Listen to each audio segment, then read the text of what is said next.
தமிழக மக்கள் அனைவருக்கும் வணக்கம். எனது வாய்ஸ் ஆஃப் வாய்ஸ் சேனலின் 2வது வீடியோ.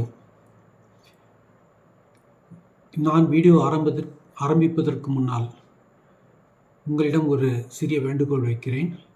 எனது சேனலை லைக் செய்யுங்கள், ஷேர் செய்யுங்கள் மற்றும் சப்ஸ்கிரைப் செய்யுங்கள். இவ்வாறு நீங்கள் செய்வதன் மூலம் நான் மேன்மேலும் நல்ல தலைப்புகளில் வீடியோ ஒளிபரப்ப பெரும் உதவியாக இருக்கும். இந்த ஒளிபரப்பில் நான் எடுத்துக்கொள்ளப் போகும் தலைப்பு பெட்ரோலை பற்றி.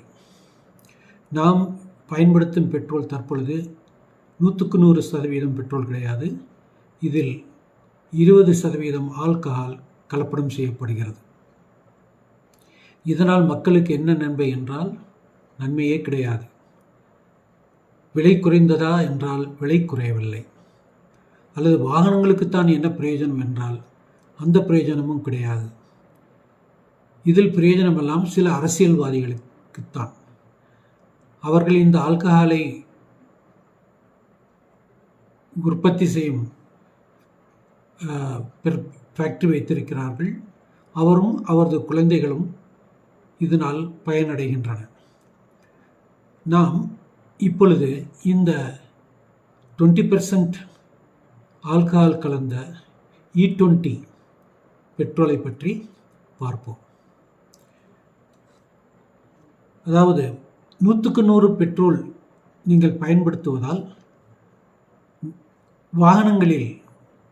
வாகனங்களை வாங்கும் பொழுது அதில் குறிப்பிடப்பட்டிருக்கும் எஃபிஷியன்சி, ஃபியூயல் எஃபிஷியன்சி என்று சொல்வார்கள். அதாவது 1 லிட்டர் பெட்ரோலுக்கு எத்தனை கிலோமீட்டர் கொடுக்கும். இது சாதாரணமாக நாம் ஸ்கூட்டர் வாங்கினாலும் சரி, கார் வாங்கினாலும் சரி நாம் கேட்கக்கூடியது. ஆனால் உண்மையில் நாம் யாரும் அதை ஓட்டி 1 லிட்டருக்கு இத்தனை கிலோமீட்டர் வருகிறது என்று நாம் பார்ப்பதில்லை. நாம் பார்ப்பதெல்லாம் வண்டியின் அழகு, அதில் கொடுக்கப்பட்டிருக்கும் வசதிகள், இதைத்தான் பார்க்கிறோம். அதனால் இப்போ ஏதாவது கேள்வி கேட்டீர்கள் என்றால், சார் இந்த வண்டி எத்தனை கிலோமீட்டர் கொடுக்கும்? அவன் சொல்லுவான், சிட்டியில் இது குறைவாகத்தான் கொடுக்கும்.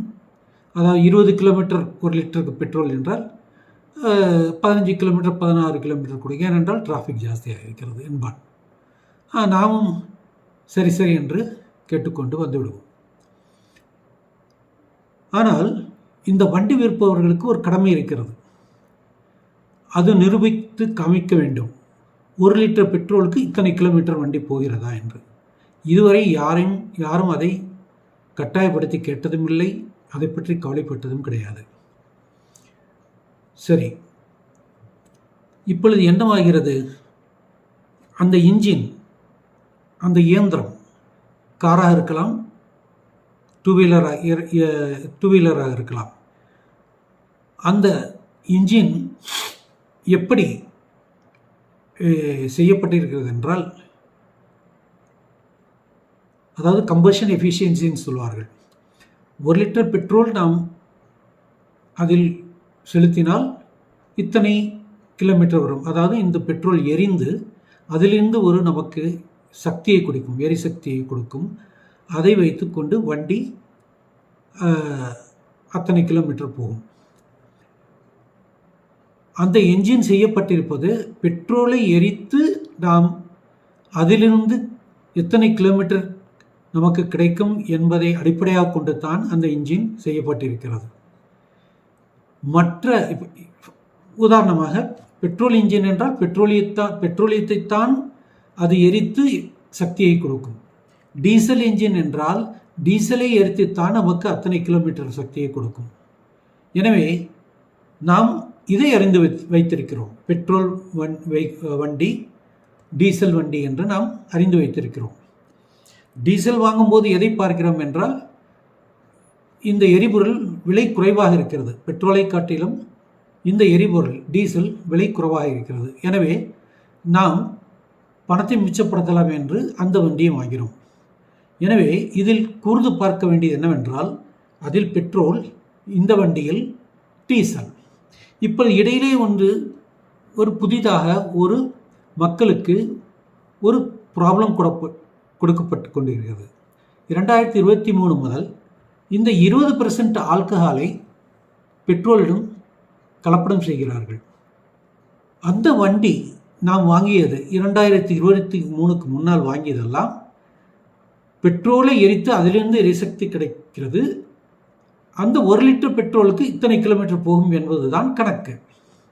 அதில் நீங்கள் 20% ஆல்கஹாலை கலந்துவிட்டால் அது அத்தனை கிலோமீட்டர் கொடுக்காது. உதாரணத்திற்கு 1 லிட்டர் பெட்ரோல் எரிந்தால் 20 கிலோமீட்டர் வாகனம் செல்லும் என்று வைத்துக்கொள்வோம். அதில் 20% நீங்கள் ஆல்கஹாலை கலந்துவிட்டால் அது எப்படி 20 கிலோமீட்டர் கொடுக்கும்? 20% கலப்படம். அந்த 20%க்கு ஏற்றாற்போல் நம்மளுடைய எஃபிஷியன்சி, வாகனம் 20 கிலோமீட்டர் போகும் இடத்தில் 16 கிலோமீட்டர் தான் போகும். நான் ஒரு உதாரணத்துக்கு சொல்கிறேன். அதாவது பெட்ரோலும் கொடுக்கும் எரிசக்தியை போல ஆல்கஹால் கொடுக்காது. இது ஒரு புரிதல். இன்னொரு பெரிய தொந்தரவு என்னவென்றால், ஆல்கஹால் என்பது அதற்கு ஒரு ப்ராப்பர்ட்டி இருக்கிறது. அது என்னவென்றால் குணம். ப்ராப்பர்ட்டி என்றால் குணம். நமது சுற்றுப்புறத்தில் உள்ள காற்றில் உள்ள ஈரப்பதத்தை உறிஞ்சக்கூடிய தன்மை இருக்கிறது ஆல்கஹாலுக்கு. அதற்கு ஹைக்ரோஸ்கோபிக் ப்ராப்பர்ட்டி என்று சொல்வார்கள். அப்படி என்றால் இந்த ஆல்கஹால் நாம் பெட்ரோலில் கலந்தால் இந்த ஈரப்பதத்தை உறிஞ்சி, அதாவது தண்ணீரை உறிஞ்சி வைத்துக்கொள்ளும். இப்பொழுது 1 லிட்டர் பெட்ரோலில் இருக்கும் 20%, அதாவது 200 ml ஆல்கஹால் வெளியிலிருந்து தண்ணீரை உறிஞ்சும் குணம் படைத்தது. இப்போது நீங்கள் ஒரு வண்டியில் 20 லிட்டரோ 30 லிட்டரோ நீங்கள் அதில் நிரப்பினால் 30க்கு 20% என்ன ஆயிற்று? 6 லிட்டர் ஆல்கஹால் இருக்கிறது. அந்த 6 லிட்டர் ஆல்கஹால் எவ்வளவு ஈரப்பதத்தை உறிஞ்சும்? பல கணக்குகள் இருக்கின்றன. ஆனால் உறுதியாக சொல்ல வேண்டியது என்னவென்றால், வெளிப்புறத்தில் உள்ள ஈரப்பதத்தை உறிஞ்சி, அதாவது நீரை உறிஞ்சி வைத்துக்கொள்ளும். அப்பொழுது இந்த நீர் என்னாகும்? பெட்ரோல் இருக்கிறது, ஆல்கஹால் இருக்கிறது. இப்பொழுது புதிதாக நாம் காசை கொடுக்காமல் வாங்கிய நீர் இருக்கிறது. அது கீழே படியும்.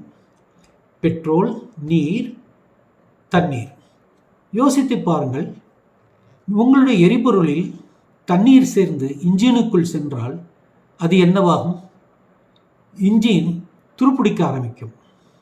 இன்ஜின் துருப்பிடிக்க ஆரம்பித்தால் அது அடிக்கடி செலவு வைக்கும், அதாவது கெட்டுப்போகும். ஒன்று, உங்களுக்கு சொல்லப்பட்ட தூரம் கிடைக்காது. அதாவது 1 லிட்டருக்கு 20 கிலோமீட்டர் கிடைக்காது. அதிலிருந்து குறைந்து காணப்படும். குறைந்ததே கிடைக்கும். அது எத்தனை கிலோமீட்டர் குறையும் என்பதை இதுவரைக்கும் யாராவது அரசாங்கம் உங்களுக்கு சொல்லியிருக்கிறார்களா? அல்லது தயாரிப்பாளர்கள் சொல்லியிருக்கிறார்களா? சொல்ல மாட்டார்கள். அடுத்தது, உங்களுடைய வண்டி இன்ஜின் கெட்டுப்போனால் யாருக்கு லாபம்? இந்த அரசாங்கத்திற்கு அதை பற்றி கவலை இல்லை. இந்த வண்டியை தயாரிப்பவர்களுக்கு லாபம். என்ன லாபம்? ஒரு வண்டியின் லைஃப் டைம் எவ்வளவு? 15 வருஷம் என்று கணக்கிட்டு நம்மளிடம் லைஃப் டைம் டேக்ஸ் வாங்குகிறார்கள். ஆனால் இந்த வாகனம் இந்த தண்ணீர் கலந்திருப்பதால் அதனுடைய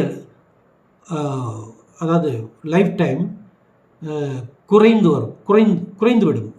உதாரணத்திற்கு 15 வருஷத்திலிருந்து 10 வருஷத்துக்குத்தான் இந்த வாகனம் சரியாக நாம் பயன்படுத்த முடியும். 10 வருஷமாக இருந்தாலும் இடையில் அதிகமாக நமக்கு மெயின்டெனன்ஸ் செலவை ஏற்படுத்தும். இதனால் வண்டியை தயாரிப்பாளர்களும் அல்லது இந்த மெயின்டெனன்ஸ் கார் மெயின்டெனன்ஸ் செய்பவர்களும் நம்மளுக்கு வந்து அறிவுரை எல்லாம் சொல்ல மாட்டார்கள். பாருங்கள், இந்த வண்டியை வாங்கினீங்கன்னா இந்த ப்ராப்ளம் வரும், அந்த ப்ராப்ளம் வரும். ஏனென்றால் அதனால் லாபம் அடைபவர்கள் அவர்கள். இப்பொழுது ஒரு வாகனத்திற்கு 15 வருஷம் என்று நாம் கணக்கிட்டால் அதனுடைய லைஃப் டைம் அது 10 வருஷத்திலே கெட்டுப்போய் அது வந்து காய்லாங்கடைக்கு போனால் அவர்களுக்கு தான் லாபம். இன்னொரு வண்டி 10 வருஷத்தில் நீங்கள் வாங்குவீர்கள். அரசாங்கத்திற்கும் லாபம். 15 வருஷத்துக்கு நீங்கள் வந்து லைஃப் டைம் டேக்ஸ் கொடுத்து விட்டீர்கள். அரசாங்கம் இந்த ஃபியூயல் E20 பெட்ரோல் இன்ட்ரடியூஸ் பண்ணதால் விலை குறைத்தார்களா, அல்லது உங்களுடைய வாகனத்தினுடைய லைஃப் டைம் 10 வருஷத்துக்கு குறையும், அதனால் நாங்கள் 5 வருஷத்துக்கான லைஃப் டைம் டாக்ஸை குறைப்போம் என்று குறைப்பார்களா? குறைப்பதில்லை. அதனால் பாதிக்கப்படுபவர்கள் சாமானியர்களாகிய நாம் தான். ஒரு வண்டி வாங்குவதற்கு லோன் வாங்க இது ஒரு கனவு. ஒரு வீடு கட்டுவது போல் வண்டி வாங்குவதும் ஒரு கனவு தான். அதை வாங்குவதற்கு நாம் லோன் வாங்கியிருப்போம்.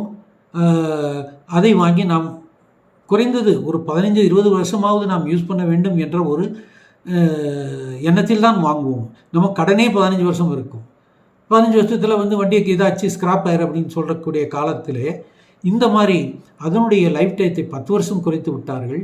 இதை மக்கள் அறிய இன்னும் நாள் எடுக்கும். ஆனால் மக்களுக்கு இதை தெளிவுபடுத்துவது யார்? அரசாங்கம் தெளிவுபடுத்தாது. வாகனங்களை விற்பனை செய்வர்கள் தெளிவுபடுத்த மாட்டார்கள். பாதிக்கப்படுபவர்கள் மக்கள். நாம் தான் விழிப்புணர்வோடு இருக்க வேண்டும். விழிப்புணர்வோடு இருந்து என்னத்தை கிளிக்க போகிறோம்? ஒன்றும் கிளிக்க போகிறதில்லை. இதே அரசாங்கத்தை தான் நாம் திரும்ப திரும்ப ஓட்டு போட்டு அவர்களை கொண்டு வருவோம். ஏனென்றால் அவர்கள் பொய் சொல்லி அதனால் பலம் பெற்றவர்கள். மக்களுடைய கஷ்டங்கள் அவங்களுக்கு வந்து ஒரு பொருட்டே கிடையாது. ஏனென்றால் அவர்கள் முதலாளிகளுக்காக அரசாங்கத்தை நடத்துபவர்கள். அவர்களிலிருந்து பணம் பெறுபவர்கள். பணம் பெற்று எலெக்ஷன் டயத்தில் மக்களுக்கு ஓட்டுக்கு பணம் கொடுத்து தேர்ந்தெடுக்கப்படுகிறார்கள். அதனால் நீங்கள் போய் கேட்டால் அவர்கள் என்ன சொல்வார்கள்? காசு வாங்கிட்டு தானே ஓட்டு போட்ட, இப்போ என்ன வந்து அந்த பிரச்சனை இந்த பிரச்சனை சொல்கிறப்போ என்று நமக்கு தள்ளிவிடுவார்கள். எனவே பணக்காரர்கள் அவருடைய லாபத்திற்காகத்தான் இந்த பிஸ்னஸ் எல்லாம் செய்கிறார்கள். அது எந்த அளவுக்கும் செல்வார்கள். மக்கள் என்ன அதனால் பாதிக்கப்பட்டாலும் அது அவர்களுக்கு கவலையே இல்லை. எப்படியாவது உருட்டி பரட்டி நாம் கடனை வாங்கி அதை வாங்கி இதை வாங்கி நாம் எப்படியும் வாகனத்தை வாங்குவோம். ஏனென்றால் நமக்கு ஒரு ஆசை, நமக்கு ஒரு நல்ல வாழ்க்கை, நல்ல வீடு வேண்டும், நல்ல கார் வேண்டும் என்று தான் பார்ப்போமே ஒழிஞ்சு இது போன்ற வாகனங்களில் உள்ள ப்ராப்ளத்தை வந்து நாம் கண்டுகொள்வதே இல்லை. ஆனால் இது நமக்கு பெருத்த என்ன சொல்கிறது லாபம் நஷ்டத்தை நமக்கு ஏற்படுத்தக்கூடிய ஒரு விஷயமாக இருக்கிறது. எனவே மக்கள் விழித்து கொள்ள வேண்டும், கேட்க வேண்டும் அரசாங்கத்தின் இடத்தில். நான் போட்ட பணத்திற்கு நீ 15 வருஷம் நீ லைஃப் டைம் டேக்ஸ் வாங்குகிறாயே, என்னுடைய வெஹிக்கிள் 10 வருஷம் தான் வந்திருக்கிறது, எனக்கு திருப்பி கொடு என்று கேளுங்கள். ரோட் டேக்ஸ் கட்டுகிறோம், பின்னர் எதற்கு டோல் கொடுக்க வேண்டும்? அதை கேள்வி கேட்க வேண்டும். நாம் ஏன் கேட்க மாட்டேங்கிறோம்? ஏனென்றால் நாம் எதை பற்றியும் கண்டுகொள்வதில்லை. வசதியாக உள்ளவர்கள் அவர்கள் வந்து ஓகே, இதை நம்ம எதுக்கு கேட்கணும், எதுக்கு நம்ம போய் கத்தணும், நம்ம எதுக்கு பேசணும் என்று இருந்து விடுகிறோம். இதனால் தான் பாதிக்கப்படுகிறோம். இது யாருமே கேள்வி கேட்கவில்லை என்றால் எல்லோருக்கும் தான் பாதிப்பு. கேள்வி கேட்குவதற்கு கற்றுக்கொள்ளுங்கள். அரசாங்கத்திற்கு நாம் ஓட்டு போடுகிறோம், அவர்கள் ஆட்சி செய்ய வருகிறார்கள், அவர்களிடம் நாம் கேள்வி கேட்க வேண்டும். இந்த கட்சி அந்த கட்சி என்று இல்லை, யாராக இருந்தாலும் நமக்கு சேவை செய்பவர்கள் தான் அரசியல்வாதிகள். எனவே நாம் கேள்வி கேட்பதை கற்றுக்கொள்வோம்.